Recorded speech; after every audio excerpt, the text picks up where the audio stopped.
There is a fifth dimension. About the unknown. Beyond that which is known to man. The Garden of Thought. The Babylon Project was our last best hope for peace. Unexplained. Mythologies. This is the dimension of imagination. It is an area which we call The Garden of Thought with Jeff Lippman.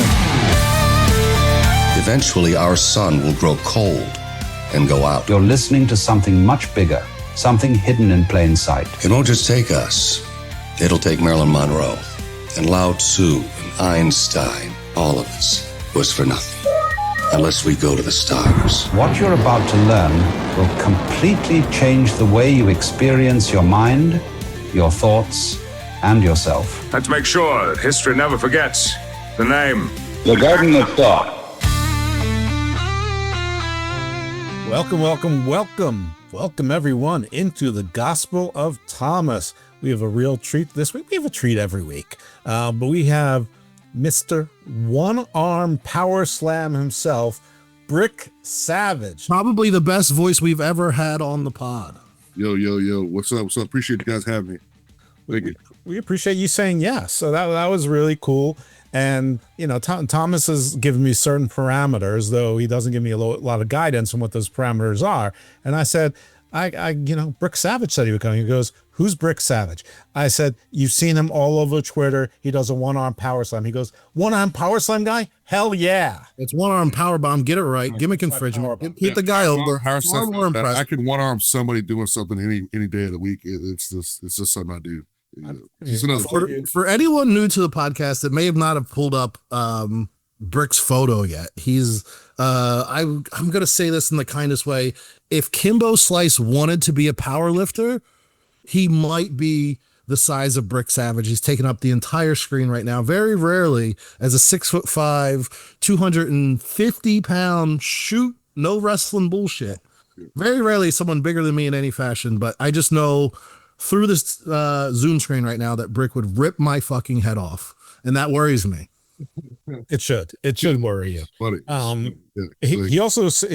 We were talking for a long time before you got on, and he's much more flexible on who the guests are. So yeah. Hey, Thomas is like, just threaten me with a good time.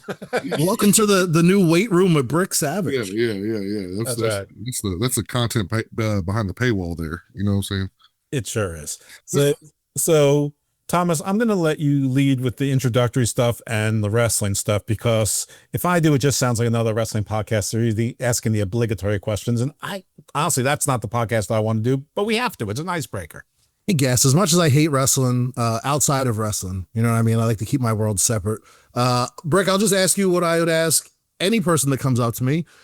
Tell me, in case the viewers haven't come across you and haven't read your Wikipedia, where you're from, who trained you, where you're working, how long you've been working. Give me the basics as if we were just met at a show and about to main event and tear the house down. Yeah. So I'm a second gen pro wrestler. I don't normally start off with that deal because around Texas, a lot of those people that know my dad, Bobby Too Bad, he was a NWA Texas tag team champion at one point. Pretty big in Houston and stuff like that. So I don't really try to say that deal because I like to ride my own fucking wave and around my own horse, right? So people usually find out after the fact. So I've been around wrestling for a long time, and I started training probably when I was around 10 or so with Necro Butcher when he was in Killeen. Hell yeah. So I would go to the shows with my dad, train before the shows, train with him and Necro and stuff in Killeen. So I was probably about 13 or 14 or so. And then I kind of got out of wrestling. Smart. For a while there. Yeah, I just, rather shit, I went and played ball and did a bunch of other stuff, and I got into powerlifting and shit. So, I wasn't thinking about doing it at all. Mm-hmm. And then my powerlifting career, I retired after having my second major surgery, and then I wasn't going to do any fucking. What was that surgery? Let's throw it out there. If you don't mind sharing HIPAA. Nah. I tore my patella tendon around in 2018, and then tore my rotator cuff in 2021. And then for the peasants out there, please tell them how much you were possibly squatting or attempting to squat when that happened. So I was re-racking 900 pounds on the squat, and then fucking tore my I was on a monolift and the rack moved and it fucking hit down. And I tried to like rebalance it and it just fucking snapped. Poltergeist. So freak accident, a freak accident on that one. So real quick, before we continue from this, don't gloss over re-racking 9 hundo on the board, which insane. I was only hoping you would say something like 500 or 600, but like Jesus Christ, dude. I knew it wasn't going to be 5 or 6. Holy I knew it was going to be something ridiculous.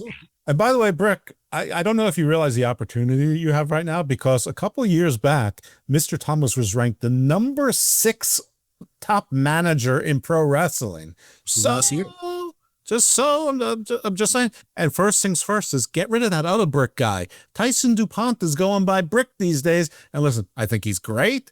I love everything about NXT. I try to love everything about Evolve, but you're bigger than him. And you're second gen. I don't think he is. He's an NIL guy. And your stats say 6'2", 340. So listen, I'm all about 5'10", 310. That's great. But 6'2", 340, that's the wrestlers I want to see. Yeah. There's a difference between like calling yourself Brick and someone else calling you Brick, right? Someone fucking running into you and like, goddamn, right? I always say I'm short bust thick, right? I'm not super fucking tall. I'm not like, gargantuan or anything, but like I'm front to back thick. Well, you're 6'2". That's exactly what you meant. Once upon a time, and anyone out there, I've never been able to squat more than 315 pounds with my long, skinny pencil legs. I'll be the first one to admit that. So I think anyone that's doing 3 or 4 plates for reps is a fucking beast. Yeah.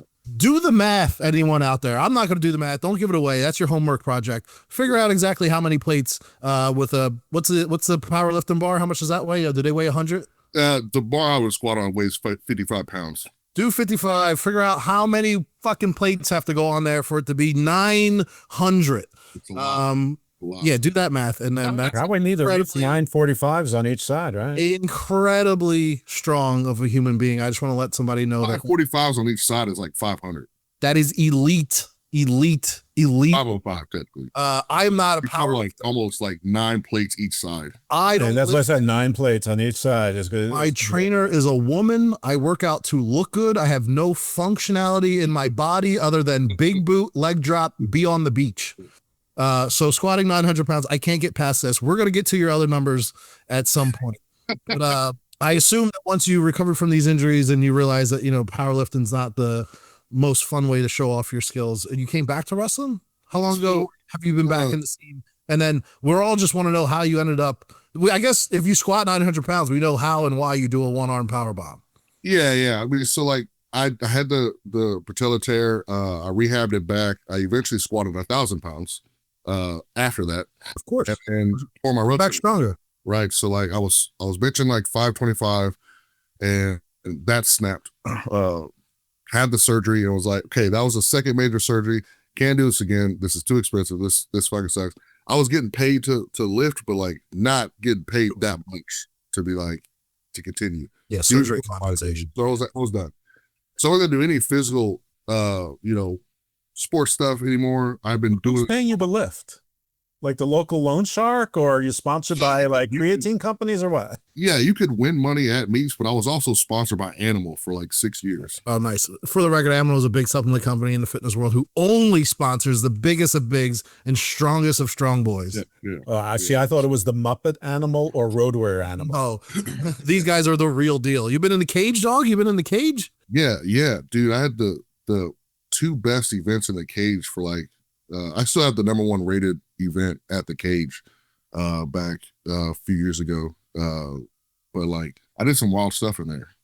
Wildly impressive. That is wildly impressive. I haven't thought of the cage in years, and I can't believe we're down this road. I didn't know any of this. I'm the real strong head meatheads.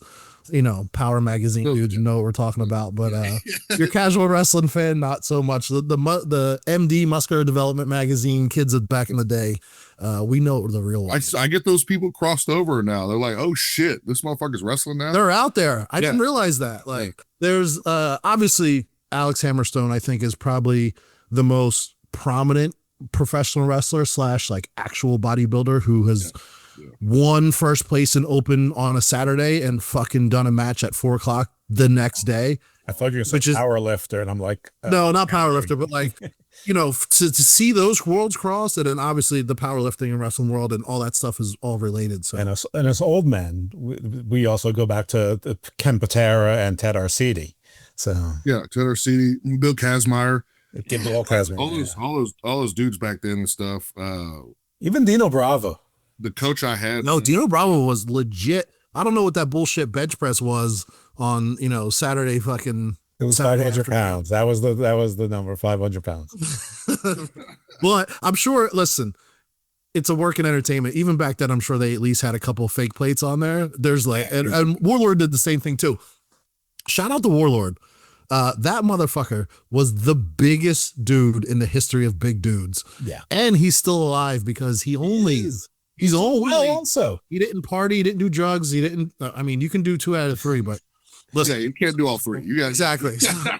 I don't know if he partied or just did whatever, but like it passed him and he's still living and telling his story. And I saw a clip of him the other day, and just let's not sleep on, like, the Warlord probably had the most enhanced but greatest body, the greatest bodybuilding body that actually, well, I wouldn't call what he did wrestled in the wrestling ring simultaneously. Right, he was a giant palooka, but him and the Barbarian, come on, I mean, Powers of Pain. Whoa, fantastic. We should look into seeing if we could find the Warlord for this show. I think he lives somewhere near you. Oh, I will make. Yeah, he has to live down here in Tampa. Yeah, I mean, he's got to be in Central Florida, isn't Give me a couple days, I'll find him. I will put a. Listen, we got to get someone. Someone needs. If any of our listeners, if hey, it's Conrad follows you, DM me so we can get. I need to get connected with him on a personal business matter, and also I need to get in touch with the Warlord. He sounds like the perfect guy that knows that. I will pay $200 to anyone that can make that happen. I will Venmo or Zelle you immediately. Whoa, listen to this. I'm putting a bounty on it because what I need to get in touch with him about, he's the only person who can do this. That's a sort of random amount of dollars that you came up with there. I was thinking what was reasonable off the top of my head. It's reasonable to get some work done. That someone would actually go above and beyond and be like, I'll send a connecting email. $200 seems reasonable. Yeah. Shit. I mean, I was told to text Shah, who was my first podcast partner on Garden of Doom, but after we got into a little tiff, I blocked him, and I don't feel like unblocking him. So I don't text him. But $200 is an incentive. $200 is $200. Yeah. And he's not listening to the show, so it doesn't matter. After I had that second surgery, I wasn't going to do anything. I went and helped out one of my good buddies I'm in powerlifting at a meet in Oklahoma, and one of my clients I had there just was like, we were shooting shit, and Ron, my friend Ron, she was just like, why don't you get back into wrestling? And I was like, I don't feel like doing it. I don't want to do that. Mm-hmm. I just don't feel like doing that. And then I talked myself into going to training right for this place with this guy named Bull, used to know about the animal in Fort Worth. And they let me come up there on a Wednesday, right? So I got off work, drove fucking 3 hours up there on a Wednesday, was there for 3 hours, knocking off ring rust. It was fucking atrocious. It was atrocious. But I had such a good time, and like it started getting smooth again. And I was like, okay, this is kind of fun. Let me see. I'll come back the next week and see what happens. And this was right here like January of 2022. So I went back every fucking Wednesday, drove up 3 hours after work, 3 hours back, went back to work next. I just kept doing that for a few weeks. I was like, you know what? I think I'm gonna give this a go. Mm-hmm. And then I don't know if you've heard about that big storm that happened a few years ago in Texas, right? A big ice storm. Ridiculous. Yeah. Oh yeah. So that weather was coming in, and I drove up to Fort Worth to go train, and then like went up there, did some shit, and then like made it back right when the storm was happening. Right. So like I got home. I was like, I think I'm gonna do this. I put a black singlet on. I cut a fucking denim vest in half, put some wrist tape on, put some boots on and shit. Like that's more effort than most wrestlers put into their shit on their 100th day of wrestling. Holy shit! I made a little vignette and then I put it on my close friend story, and like it's getting a little traction to it. And I was like, man, this is kind of I got some work in here. I think I can do this. So I come up with a name and write and stuff, and start making shit work. And then it was about one of the the people that remember me from when I was a kid from years ago hit me up and asked me if I was getting into wrestling. I said yes. And he was like, I want to book you for the show and do this little segment deal. And I was like, cool, no problem. And that happened March like 31st, 2022. Mm-hmm. From that deal on, I ended up having like a booking every weekend. After that. Booking almost every weekend to 2022. So I ended up doing like 45 matches that first year. Right. And like, it's got better and better. It wasn't great, but like I was a little bit more skilled than most of these people because I don't know what they were doing, but right. You've been around, it's been in your blood, you know, learning the character, trying to develop like what I was trying to do, get everything rounded about, you know, and it took some time to get to where I'm at now, and, you know, in its entirety, but I try something here, try something there, take something out, try something again, and like work that whole deal for that whole year and stuff. And it was like, I started having a blast. I think maybe about 4 or 5. I think my 3rd or 4th match in, I wrestled Ricky Reyes. Nice. Right. So, oh my gosh, I'm on the show 2 shows ago. Yeah. Right. I almost got it out before you. Yeah. So, right. Like I got, you know, a ton of knowledge from Ricky, wrestled him again, you know, and some other places, San Antonio and stuff like that. And, I was just having so much fun doing it and just like developing what I was doing, but also I'd been used to making content from powerlifting and all the shit before. I would hire my own videographer to record stuff if I needed to. And like I put so much content out, it looked like I was busy having 3 or 4 matches a week. And then it just started getting my name up and like started, you know, I faked it till you make it kind of thing. And like, hell yeah, became in demand and like, we made it fucking here. Right. So, that's how I feel. Well, try. Listen. A running gag is that I take credit for everything. So through the show for the Gospel of Thomas, so it applies to Thomas too. So you know, last year he was 299, now he's 229. The Gospel of Thomas Robb, he moves up 70 spaces. You know, which is really impressive because he's on that John Cena schedule. You know, how many matches a year do you wrestle? And listen, enough to be eligible for the PWI 500 next year. And I swear to God, I will be within the top 100 next year. I promise you. It's going to be my first year on there, and it's going to be the first time I fill my shit out. And I promise you I'll be top 100 because I'm building my case as we speak. Good. I'm all for it. And the Gospel of Thomas Robb wins are behind your. And guess what? I almost took an independent booking the other day, but I wasn't available on that date. Now, I actually now firmly believe in aliens and they are shapeshifters. I can show you the email. I tried to book me November 29th in North Dakota. Yeah. First of all, you asked to go to North Dakota. I was here. I did. We were talking to Cruel about that. And I said, absolutely not. I will not be coming on my birthday weekend. I'll be somewhere far warmer than North Dakota. And then I said I'd be available for next one. This is fantastic. And you didn't even call us Shindy. You said an indie. Yeah, I don't even know the name of the company. It was just some guy's email at someguy.com. You know? I'm important. This is so much progress. I don't care if it's a backyard show. I've been to 30 something states and a Dakota ain't one of them. That is fantastic. So I'm just now using wrestling to just like pave my way for all the other shit that I want to do. Yeah, it's a good element. With that being said, I got 2 new custom made suits on the way. Thank you, MLW. Check out MLW in Charleston, South Carolina on November 20th. I'll be there in my new custom made suit paid for by the following. This is fantastic. So who's your bespoke tailor? I don't know, probably some guy in the Philippines. I didn't say it was from America, goddammit, but they're good. Okay. If you need a suit, if you're in need of a suit, there will be pictures of my purple suit going up, which is made by David Allen. Also does suits for John Cena, but check him out. He's based out of Pittsburgh, but everything can be done remotely. If you need a custom suit, check them out.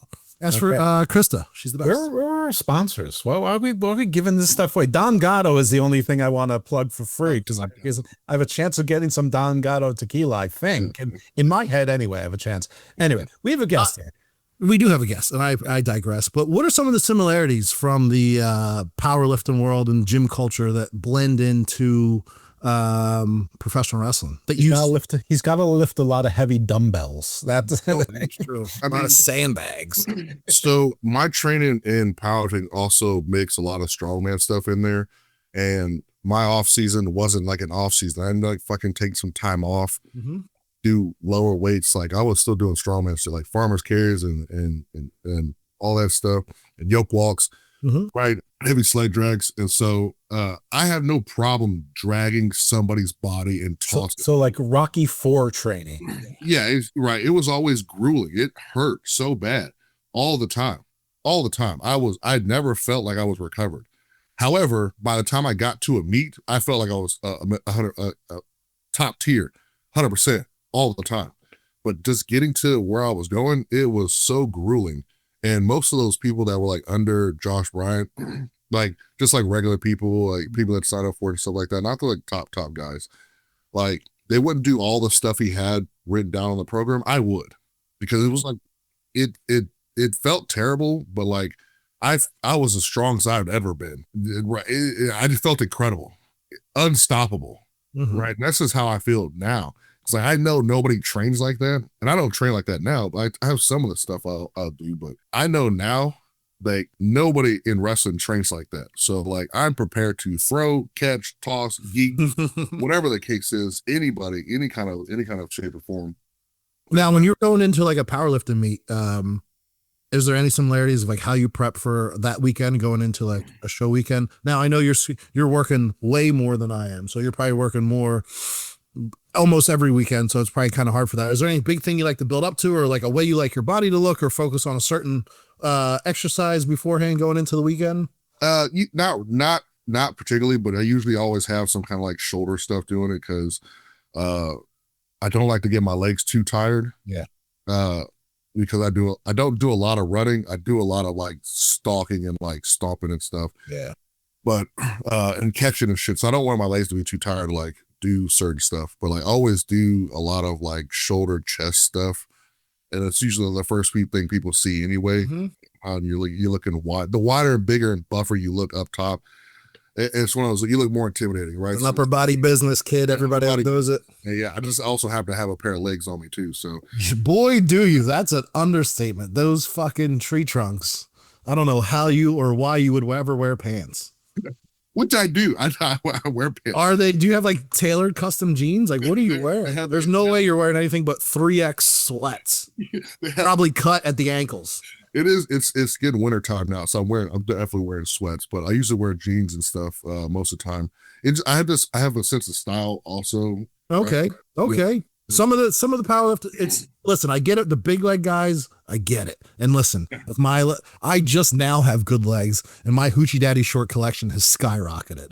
But I would never like seeing a dude with like a power lifter with big giant legs and they're just covered up like through jeans or something. I'm just like, come on, man, you're killing us all. Let's take a peek. Yeah, well, you'll get to see a peek when I come out. When I come out, right? So like I a little stylish when I go places and stuff. So I do wear jeans. Well, they usually like ripped jeans or something like that. So then they're elastic. They have some elastic in them, so they stretch. So or do they love you down in Austin? You got to Austin. Some builds where you have to dress to make sure people know that you're big and muscular. There's some builds where you don't. When you're 6'2", 340, you don't have to dress to impress. They don't make clothes big enough to hide that. Half the time when I get there, like only the wrestlers will see me anyway, right? Like I don't dress up super fancy, but like by the time I'm getting there, I got to start getting ready. It takes me forever to fucking get dressed. And then by the time I'm dressed, I'm already half naked anyway. So like you're gonna see me walking around half naked. My favorite thing about show days is I do try to. No, I'm not like doing like full football player fucking walking in on a Sunday type thing. But I will dress just nice enough, knowing that the photographer's there, and you're snapping me one or two in front of. Oh yeah, we're getting some good ones. A good Tinder pick or two on the way out. Oh yeah, I'm always I've been told I'm very photogenic for whatever reason. I don't.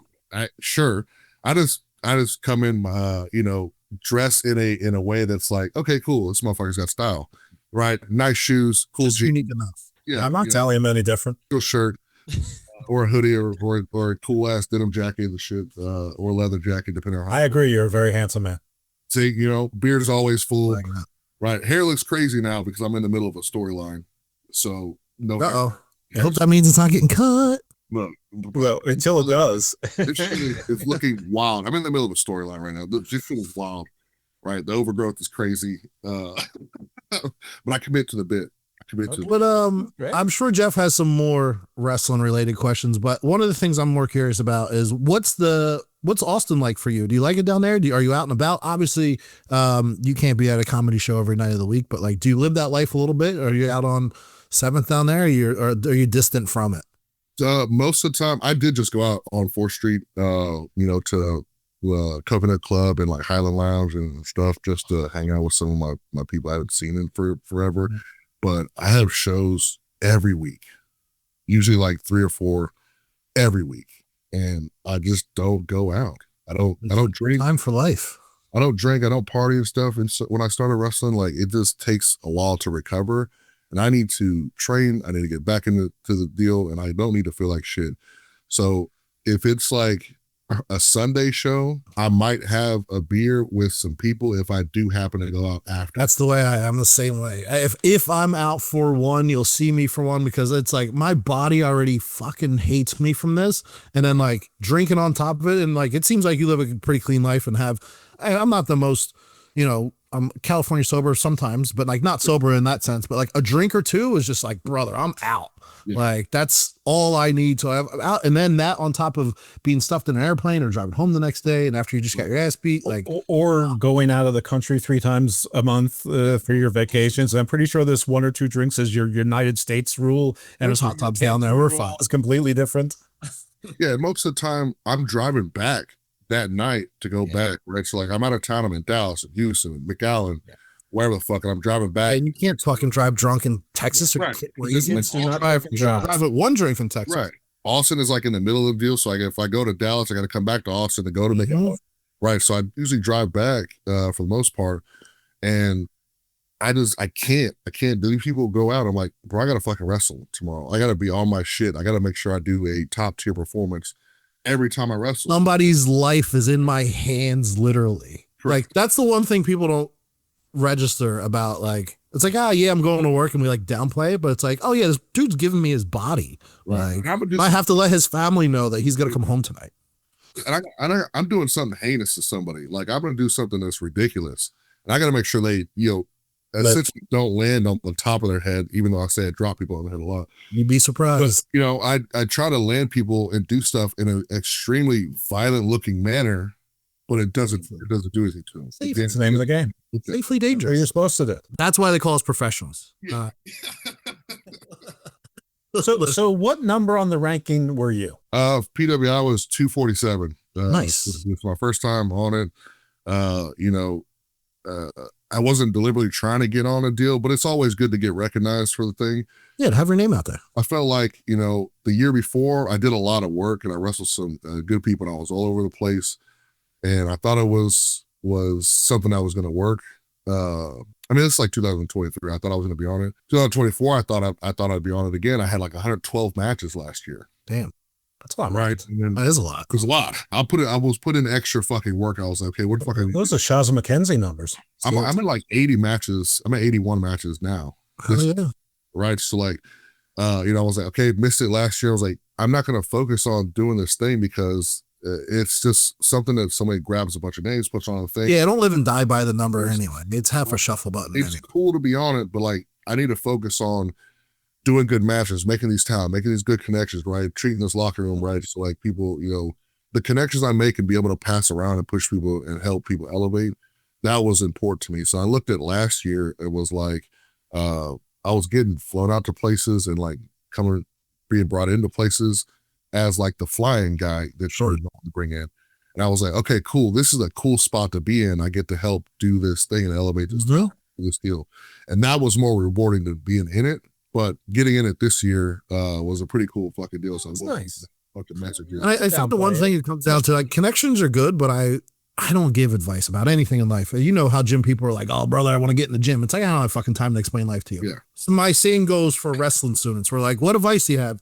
And I go, none. Do whatever the fuck you want, but someone's going to eventually have to vouch for you. Just remember that. Someone's going to have to vouch for you, no matter what the fuck happens. I know this sounds crazy, but no matter, your name's going to get brought up one day and someone's going to go, anybody know this guy? And there's going to be 5 people in a room. It only takes one person to be like, he's good. I've met him. I trust him. He's okay. Easy to work with. Like, any of these things, if you can just be labeled easy to work with, not a hassle, not dangerous, shows up on time, doesn't bitch about fucking stupid shit, maybe promotes the show, enough, like someone's going to say, like, I'll vouch for that guy. I've done it numerous times. I don't think it's gotten anybody anywhere, but someone's always had to vouch for me. And I'm sure you get that. And I'm sure that's what you mean by connections, but I just want for sure. The not dangerous thing definitely was taking my shit there the first. Well, you gotta do, brother. So like this viral thing that went by and this deal happened, and like that popped up a lot, and it still pops up. Some people reach out to whoever I'm working with, like, this motherfucker's dangerous, don't trust him, don't work him, blah blah. This happened a lot. Haters gonna hate. The only time that means anything wasn't the person taking a one-arm power bomb that was like, bro, this guy fucking sucks. No, never. That dude's just as happy to be in the video, and we'll vouch for you 100%. And then like all my matches, like it just looks crazy, and like I just rode that wave of being dangerous, and the people fucking ate it up. They ate it up. So I kept it. So like that's what you want to see. You want to see. Yeah, wild man. Be a fucking wild man. And like I just make the shit look crazy. I fucking I think of like these heinous looking things, and the people just eat it up, right? But it also has some of these workers getting worked, and they'll fucking send these messages out, and they feel like. I happen to know a place where they choose violence. I don't like this logo, and I know you're saying that, but this is new that came up, and it's the only pushback I have with the company is I love MLW till I die, but we don't have to only be violence. And with that being said, when I start using weapons, you're all fucking dead. All right. Well, I digress, but one more thing. Savage. So that goes along with the name. Well said. Savage. Any pushback or any comments from anyone being one of the first people ever to use the last name Savage? No one's accusing you of being the long lost brother of Macho Man, so you're not out here working at using that angle. But anyone, any non-positive comments on the last name? No, not at all. I've gotten a lot of they see the thing on the video happen and then see the name and like, oh, that makes sense. Sure. That fucking makes sense. Right. Nothing, and that deal while it also is kind of part Macho Man, but it comes from the Hulk deal where I had that World Breaker thing set up anyway. Right. But it just makes sense. And like the whole concept of being a savage is I tried to kind of work like my dad did, like a chicken shit heel when I first started. And like I had a promoter tell me, what the fuck are you doing? Yeah. Your name is Brick Savage, be a savage. And I was like, you're fucking right. I don't know why I fucking thought I could do anything different. And after that deal, I just started clicking with all the rough, ridiculous, violent shit. And like nobody said anything negative about that deal. They just said, yeah, that fits. Go ahead, Jeff. It's your show. It's our show. On your self-description, you describe yourself as a heathen. Now, I've been listening. You don't sound very much like a heathen to me. Well, see, here's the difference. We're having a casual conversation right now. But when it's time for me to do my work, that's the part. That's the part. That's when you get heathenistic. Okay. You're not paying me to fucking, be a heathen all the time. You're paying me to be a heathen at the show. And that's what you're going to get. Right. So it's like godless in there. Are you a heathen in traffic, though? Are you jumping out of the red light on somebody? I have once or twice. I hate to be that person. Yeah. Do you need to have like a bigger engine so that your car can have that power with a 350-pound man? You probably drive something he can pick up and just fucking parallel park. Yeah, pick up a lot of. I used to. I definitely used to. I used to call it a small 4-door there for a minute, and having somebody act like a fucking donkey on the road. And then what were those Soviet era cars from like Yugos? They were Yugos, and like the Koreans had the Daihatsus. I'm sure that you could pick those things up and. I could deadlift one of those things. I know he can. He deadlift 2. Absolutely. All right. So folks, we are recording this on November 3rd. So we're between two holidays. So we could talk about Election Day, or we could talk about Halloween. Bing. So Halloween. Did either of you guys dress up? I already know, Thomas, the answer is no, absolutely not. He didn't dress up for Halloween. Brick, he's fucking wrong. He doesn't even let me tell the story, but go ahead. No, tell the story. We want to. Brick, you go first, because you're the guest. Yeah, I did dress up this Halloween. I did it. Went out with my friends. I'd seen them forever, and we had a Toy Story theme. So okay, I dressed up like a fucking like a whore, like I usually would. Anyway, in my normal life. Heathen. True story, Steve. What have your past costumes been? Do you utilize your size and beard to hit all the go-to costumes, or are you trying to do something unique every year? Bane was a good one. Jesus. Yeah. Did that. That was, I think that's probably one of my best ones was. Wait, which Bane? Dark Knight Rises Bane or cartoon Bane? Because you're a fucking cartoon Bane almost, bro. I had to have the eyes out. It's so close. You're so big. That dude was a wrestler too. So shout out to that whoever the fuck that big power. Right. So Dark Knight Rises Bane had the eyes out. I also had my head shaved at that time when I did that one too. It was just fucking nutty. I did what is it, Hobbs? The Rock played Hobbs, right? And Faster. Did that one also. I was bald, right? So I was bald for a while, and then did that one. That was a good one. I did the Crow 1 year. No Mr. T. Come on, no Kimbo, no Easy Go To. Powerlifting meet. I did Mr. T for a powerlifting meat, not a Halloween. Oh, that's funny. That's yeah. The meat I won the animal sponsorship with, I cut my hair as Mr. T. Nice. The Crow's a little emo. Yeah, he's not. Yeah, if you can't see it, I can see it. He's got his fucking eyebrow pierced. Come on. I see the black nail polish and all of that. As fucking hip as it gets, and he's strong. I've got like 18 piercings, my guy. I literally have tattoos all the way from my. I see them on your hands. I know you're crazy. The whole fucking deal. So the man who feels no pain, got it. Yeah, even worse. I did Max Payne 1 year too. Max Payne was also bald. Nice. In one of the games, older, bald, beard, big sunglasses. Fucking. If you have a pair of white jeans, I highly recommend Mr. Clean. It's an easy outfit. White jeans and a white t-shirt. You get a little one of like the hand white scrubs. Is if you need a little prop, it's an easy costume.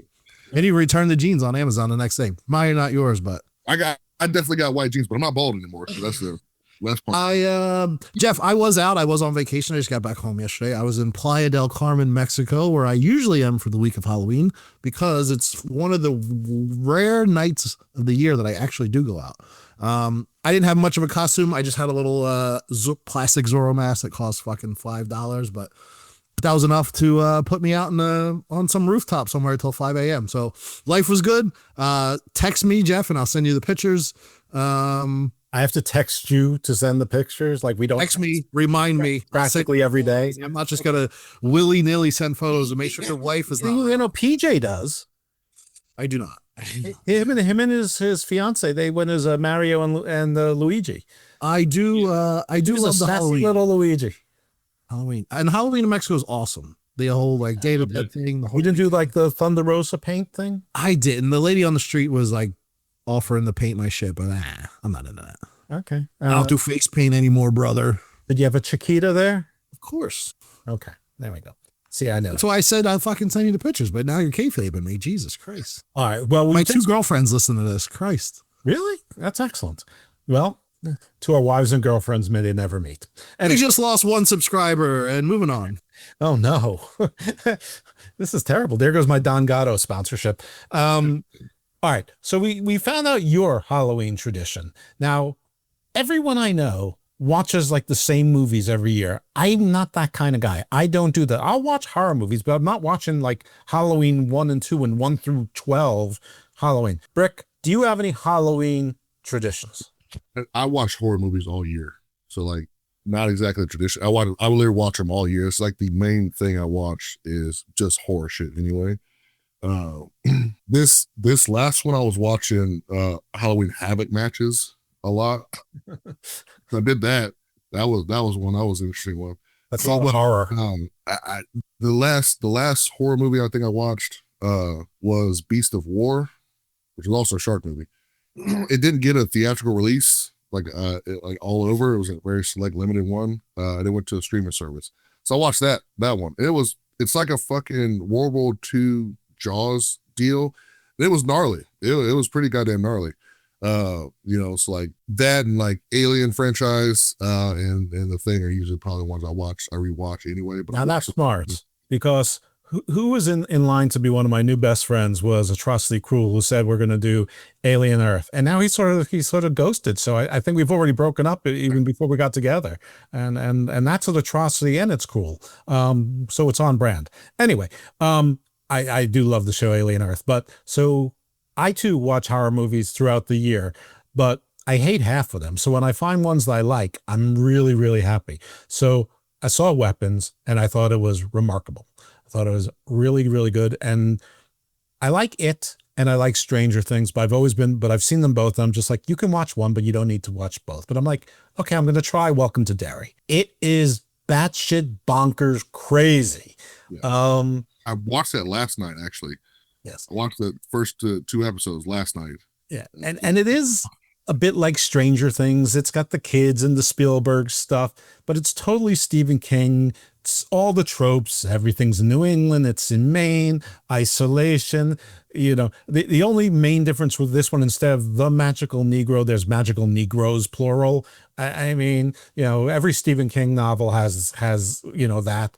But that's going to be our podcast name, and Brick and I ditch you and have our own. Yeah. I didn't do it. I didn't make the trope. I can't even write a short story. Anyway, so the violence and the gore in it is crazy, and some of it doesn't even make any sense. I'm sure it will, but it's fantastic. So have you watched it? Yeah, I watched it last night, and like the one thing that really I don't know why I thought about this. The one thing that pissed me off the most is why that no one had a cell phone recording all the crazy shit that happened while it was happening. Not one fucking person. Not one. Oh, well, of course. I would think that some place like this would have one cell phone to like, hey, this crazy thing happened. I don't know if I saw what I saw, and you had it on video. It would just like take care of half of this shit. But I don't know. I don't know why. I just randomly think about some of these things. Like nowadays, someone should have a fucking cell phone. Here's the thing. Here's the proof. All right, let's go to the fucking third act already. Why are we dragging this shit on? Absolutely. I saw a movie called Host, and it's sort of like it's like they do like a Zoom seance because it's during COVID and it's in Britain. So like I guess they took the lockdown really super serious, and they woke up the wrong demon and either lost or the demon cut off their actual seance guide. And so it's a bit of a slow build, but once it was actually good. I'm not gonna say it was great, but it was good. It's definitely, if you're home, especially if it's like late at night and it's raining, I would say that was a good watch. That Zoom call one, right? It ends in the Zoom meeting time. Mm-hmm. Right. So like that was like we had like a get together. We watched it in a theater, and having that surround sound with it made it even fucking nuttier.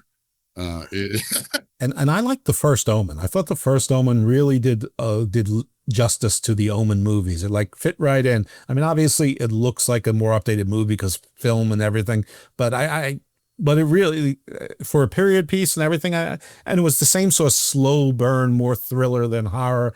But damned if she didn't give birth to that Satan baby. And like, you know, I had just seen Immaculate and a couple other movies which were sort of the same, and I don't know, it was different enough. And so those are sort of recommendations from me in the horror camp, but definitely Alien Earth and Welcome to Derry. Welcome to Derry is some crazy shit. Don't watch it with your mom. Don't watch it with your little kids. It's not Stranger Things. It's definitely a hard R or TVMA or whatever it is. But yeah, Tell me more about these hard R's, Jeff. Yeah. There are. What the fuck are we talking about? Rated R. I'll say the one comment.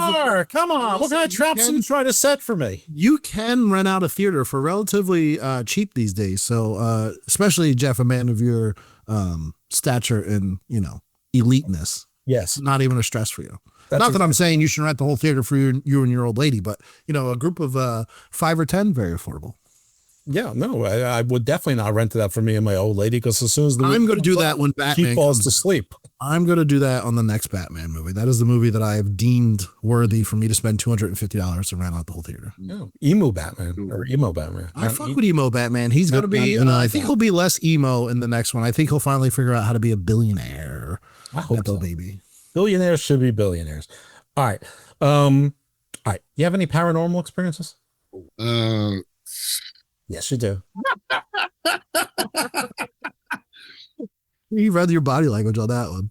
all right. So I don't think I particularly believe in ghosts, right? But However, there's this one thing that happened several years ago, like this decades ago now at this point.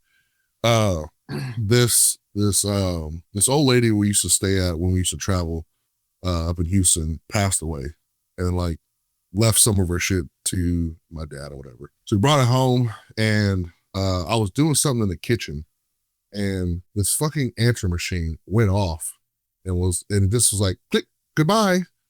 And I was like, what the fuck was that? I go in this box and there's this answer machine and it's not plugged up. It's just in this fucking deal. Now I hear shit all the time because I don't know, but it's fucking weird like that. This was just inaudibly one of those deals. I wasn't in my head thinking about it. I was in the kitchen cooking and it sounded off. And I was like, what the fuck was that? That's the only thing that's ever weirdly happened to me.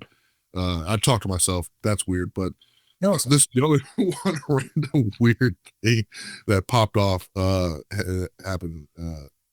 Yeah, it was weird. All right, so I have a new segment, and because obviously I'm being entrapped here by Thomas, and Brick is not entirely not on board with this. I'm gonna go first to keep this on the rails and not go in like crazy direction. But this was going to be crazy things that your parents or some close relative has done. So crazy uncle doesn't count. And I'm going to go first so that we keep this on the rails. And it's not like, we don't go like Nick Fuentes. My uncle said Stalin is cool. No, we ain't doing that. So what we're doing. So a few years ago, no matter how old you are, you're still going to sponge off your parents when you can. So when I go visit my parents, like there are things I don't pack because I don't need to. Like I'm not going to pack toothpaste. I'm not going to pack deodorant. I'm not packing shaving cream because they have it. I mean, I may, maybe I'll pack one sweater or one button down shirt, but not both because I can borrow one from my dad, whatever. So anyway, I'm in there. Damn, you're mooching clothes. That's crazy. Mooching clothes is next level. Good for you. Yeah. Oh yeah, I'm next. Wish me and my dad were the same size. Yeah. Well, yeah, right. well, me and your dad are the same size, so I could borrow your dad's clothes. And he could borrow mine. So anyway, like he's got no shaving cream. So that night at dinner with the whole family, I'm like, Dad, I want to shave, but where's the shaving cream? And all of a sudden, it's like, I don't use shaving cream. I just use soap and water. And I'm just like, when the fuck did you become Jack Palance? And you're just like, I just ripped the hairs out of my face. I'm like, I've been at your place and I've used Barbasol because that's the shit that you had. And and that can cost $1. It'll last him a month. What are we doing here? Well, if he doesn't use soap and water, it'll last him 10 years. But so all of a sudden my father's like, Charles Bronson or something, like Mr. Tucker. I don't use shaving cream. I just pull the hairs off my face.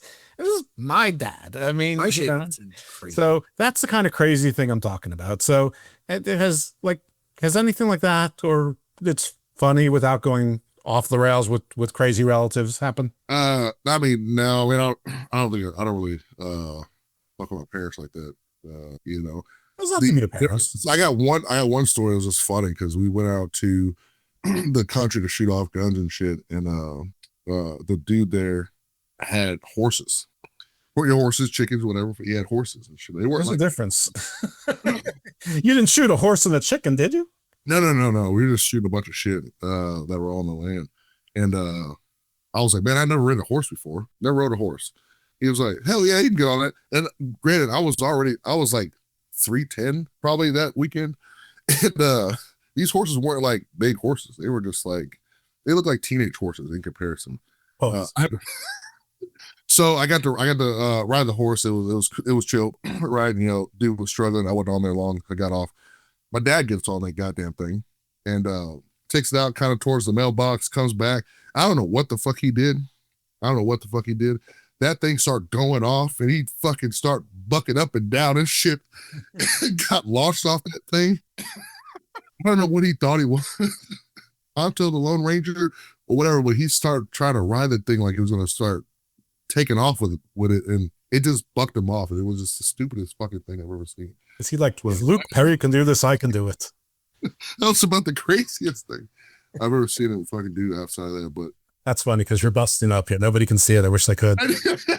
it was like a cartoon, dude. I could not fucking believe it. There was no saddle on the thing, right? No reins or anything. I don't know what he was thinking, and tried to like ride it to like get it to like run, and like it did not fucking work. And it started going all crazy, like in a straight line, just going all crazy, bucking, and he just like boom, got launched off that damn thing. I literally laughed for like half an hour, just cracking the hell up. Thomas, you got one for us?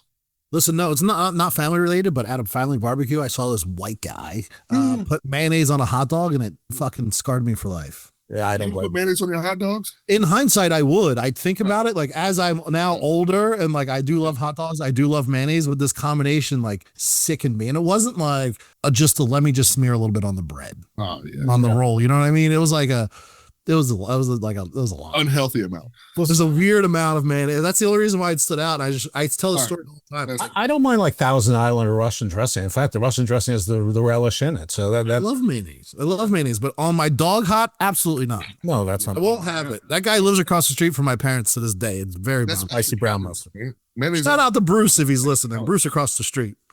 You gotta get the extra calories on the dog, man. You gotta put mayonnaise. When is the first time that you picked up the tab for your family dinner, like for your parents? So Thomas still hasn't. Okay. Never. Fucking never. Pay till he dies. Rick, I can tell that you're a better man than Thomas. So, dude, I don't know about that. Maybe not by much. Maybe once, but like we're talking like out with the family myself. He was an addition of shit, and like I was always gonna pay for the family anyway. He was a plus one, so like. Okay, all right. Yeah, no, there is. I see. I remember growing up, and they were you go out with both sets of your grandparents and your father's there, and maybe like your uncle, whatever, and like and they all. It was like a kabuki dance. They'd all argue about who's picking up the tab, and it's my least favorite thing in the world. I've almost gotten in fist fights over just like. I'm not splitting this fucking tab. Either I'm paying for it or someone else is paying for it. I'm not making this person whose job sucks go back to the fucking thing and figure out who's mozzarella sticks and who's fucking shit. Like, get out of here. Oh no, I'm not doing. I will split tabs, but I'm splitting it down the middle or down thirds, whatever, in even numbers. I'm not. Either I get the points or you get the points. There's no in between. Yeah, no. I mean, if I ordered more this time, you're going to order more next time. Or, if I got Coke and you got wine, whatever. I'm not worried about that kind of stuff. And it's not going to be that guy. But, yeah, the first time I picked up the tab for my parents and then like my then in-laws, like that's a very proud moment. But then like it became like, when do you stop? Like, does it get awkward? This is why I don't start, because if they do it once, it's your responsibility and it's your fucking, you're in it forever. He's got I'm not starting for a while. I didn't know him then. I'm not doing it. I'm not fucking doing it. He's got a point. Because I didn't have the spiritual guidance. It's a shift. It's a shift in power. Like, I don't know. I don't know where the power dynamic is, but for some reason, once you pay, you now pay. Okay. So at this point, I've reestablished it that it's going to be like once every 3 or 4 years. I'm going to do it. I avoid it. I will treat my parents my parents, I mean, my mother, I'll do things like differently. Like she's the type of person that won't buy something. She'll just bitch about it. And then like, I'll just send a new Roomba in the mail. You know what I mean? Nice. Like it's one of those things. Like she'll bit like, so how long's the fucking other Roomba been broken? Oh, 2 months. So you don't even know it. Like, what are you, okay. You're not even going to attempt to get it fixed. Great. There'll be a new one. And you just send a new one. I more do that than pay for dinner because I'm stealing everything out that fridge when I come back. All right.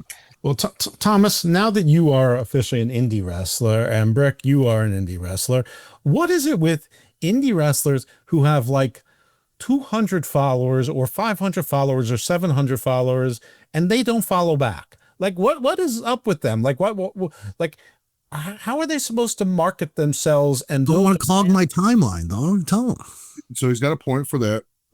Right. So I think in an instance when you start social media, there's a gist of following certain people back that are going to help promote your deal.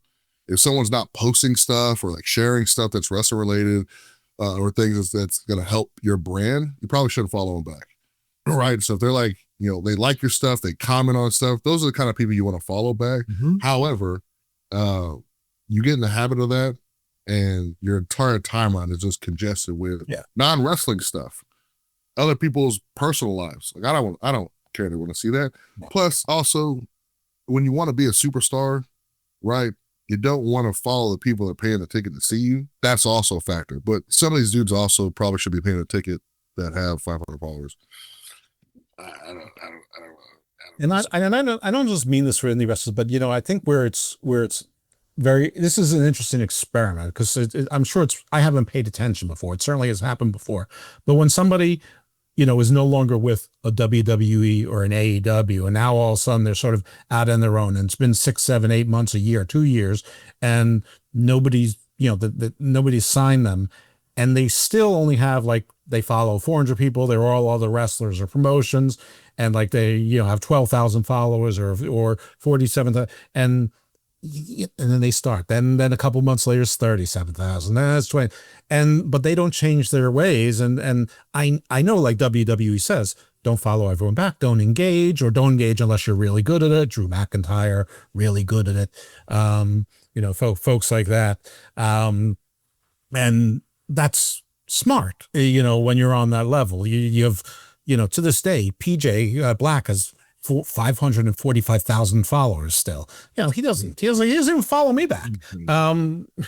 But so I get that. I understand the difference. But when you're trying to build your own brand, especially if you haven't had to do that before, like the Good Brothers, for better or worse, they've been there before. They've had to do this, the grind before. But Baron Corbin hasn't, but he's doing great. Dijak did, but but he was young, and he's doing. But other people, it's just it's like they don't care. Like Ridge Holland, I don't know his real name.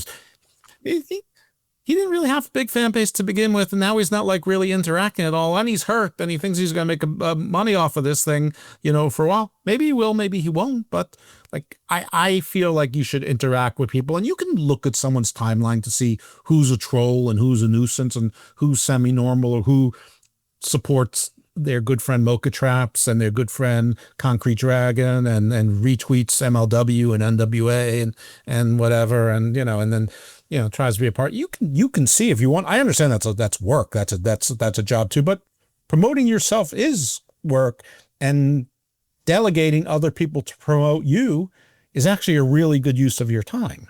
So that's I just don't know if it's drilled into people's heads, don't go down this path because it's too dangerous, or if it's sort of like everyone on their own. Because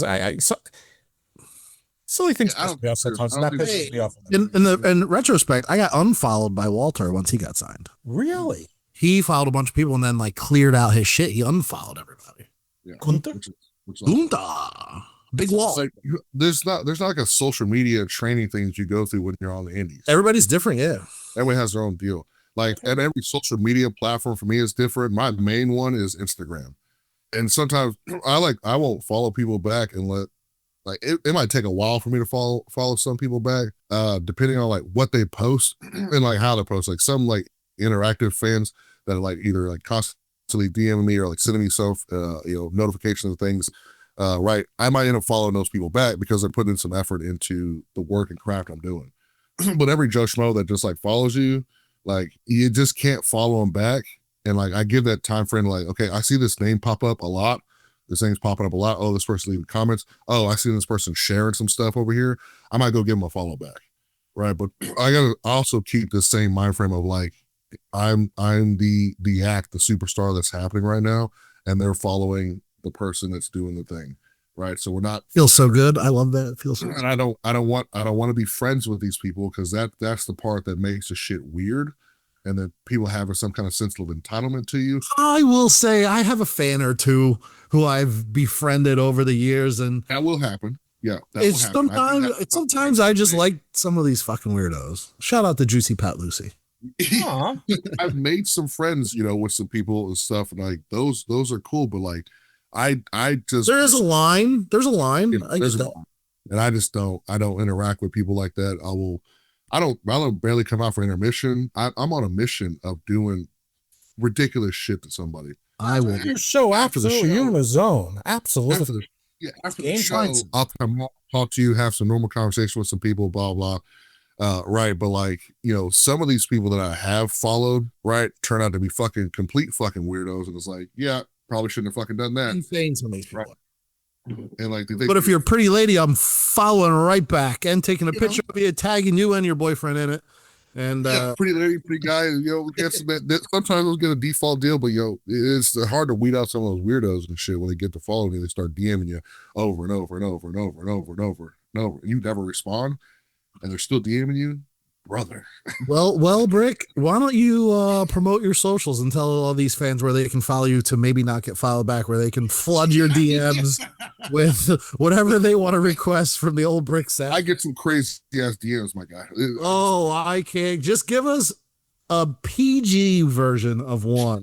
PG? PG? Yeah, don't say hard R. Don't say it. I'm sure we can suspend our disbelief on some of the requests you get from the male and female crowd. Man, a lot of it's some of that stuff that lives in my graveyard of requests that I don't open or accept. Are you getting feet pics? Are you people asking you for feet pics? What's going on out there? That's happened before. That's definitely You're not ashamed to sell some socks, are you? Absolutely not. Shout out to Brick Savage out here selling socks. Throw that Instagram out there where people can. Yeah, so you can follow my Instagram at World Breaker Savage. My Twitter is Brick Savage 7, and you can follow me on Facebook at Brick Savage. I got like 2-3 accounts. Anything coming up after next week that you want to promote or shout out specifically? I got a big death match. I just had a big show at Baracho yesterday, November 2nd. November 16th. Death in the Family in Austin, Texas. Big Texas death match deal with Dmitry Alexandrov. Used to be my best friend. I'm gonna murder him. And then somehow I'm friends with him on Facebook. Sounds like a double cross to me, bro. He's a likable guy. I just don't like it anymore. So like, I just don't really know how it happened. I think he was with CZW. That's probably. I sort of worked for CZW for a while, but I never did anything for them. Yeah. He was there. He's in Australia now. So when he comes back, I'm gonna drop him on his goddamn head. Well, I know. We're friends on Facebook. I know. I know him. I had Matt World Pro a couple weeks ago. I had a big death match. The 60th year anniversary of the Texas death match. Who has a death match with you? I mean, look, Brock Lesnar and who else? I've never lost one, so of course not. Happened. Oh, they could put a rhino in there. What are you talking about?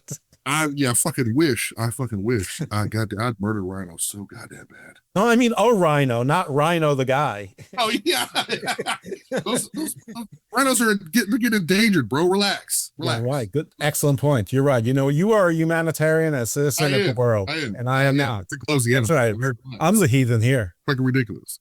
All right. Well, that's good. People. Thomas, you wanna put yourself over? Or are you busy looking at whatever dirty pics that your girlfriend sends you? No, shout out to Mocha Traps, that's me, on where we at? Instagram, X, and the TikTok if you want to watch videos of the dog. Where we at? November 20th, MLW is in Charleston, South Carolina. That's a Thursday show presented by Don Gato Tequila. I'm on that show. Mystico's on that show. Killer Cross is debuting. Priscilla Kelly's on that show. Love to see it. I love that red hair. My favorite Floridian woman in the history of life. Priscilla Kelly on that show. My neighbor, Baron Corbin, Bishop Dyer, right, is also on that show. It'll be a great time. There's a meet and greet beforehand. I love a good Thursday show. We're in Charleston, a nice little quiet town. What's that? Boy Hammerstone will be there. The Champ will be there. Templario will be there. There's a bunch of stuff going on. I'm not reading off the Good Brothers off the website or anything. Yeah, the debut of the Good Brothers. They actually Big Josh, that some people know as Dijak. We'll see. Look at me doing a good job of promoting the show. Shotzi, of course. All your locals and greats will be there. Come see us. MLW is becoming like a greatest hits place. I'm telling you. Brock Anderson, Anderson challenging for the world title, accompanied by his father, Arn Anderson. I probably should have opened with that, right? I'm not sure if they're going to be available for the meet and greet, but we will have one beforehand. Yeah. No. Outside of that, don't bug me. You want me on an indie show? Actually, email me. I'm taking bookings. That's right. I don't know if I have a gimmick email, but find my email somewhere. DM me on Instagram. I file that. I'm gonna throw Thomas's name over to Thompson and be like, hey, book this guy. I need a wrestler. Absolutely. I don't want to wrestle you. I'm saying no to that shit. You don't have to wrestle him. You can reform the Bomaye. Jesus, we could do a tag team gimmick. Yeah, you can have Bomaye. Yeah, I have a great history with tag team partners. I had great history with tag team partners. Great. That means we'll have a death match 6 months from now. Wait, is Bomaye owned by MLW? no, the Bomaye Fight Club is owned and proprietary by Thomas Stintsman, Script King RX LLC. Okay, so I see it out there. I saw there's a main event somewhere out there. So hear me out. You could do like a Bullet Club thing and then have members of Bomaye throughout the country, throughout promotions. I can do whatever I want, but will I? We will see. I don't know. I'll help you out. Bomaye is open for bookings. I'll consider it. You know what I mean? I need a flight. I work for free. I will consider it. I'm open to taking good matches, good quality travel. It really just depends if there's a direct flight from where I live to whatever built in town. an army. You don't need to take the matches. You can just be the manager, for God's sake. Remember, you were number 6. We're going to make you number 1. I'm about to challenge for the open weight title, so I'm about to go on tour with this belt. You can hold a championship and be a manager at the same time. Others have done. Didn't Diamond Page do that? Wow. I am very big much things for you, Thomas. Big things. A motivational speaker, and people do need my help, and I am working on bringing them up. But if Jeff would tune into television and stay tuned, he will see the rise of Mr. Thomas and what he brings to the table and how he will be motivating others, not just including himself, leading by example and bringing the others to their utmost potential. And you can email me at mrthomas@mlw.com. I know that seems super official, but I'm told that email is being made if it's not made yet. I will follow up on. Okay, I was really impressed with your Panini card where you're being blocked by a big Japanese guy. They have since changed his card because there will be a new Mr. Thomas card and not me getting fucking lariatoed to death by former New Japan Pro Heavyweight Champion. I was even putting you over there because Quan is going, look at those triceps. I'm like, you can see Mr. Thomas's tricep, how good they are behind Kojima. Stiff as a board because Kojima just took my fucking head off. That's right. All right. Well, this is terrific. I don't know why I'm the one getting lectured on that. I need to see the promise of Mr. Thomas. I'm sitting here doing a show with him for like 25 weeks or 25 episodes or whatever it's been. Obviously, I see the promise in you.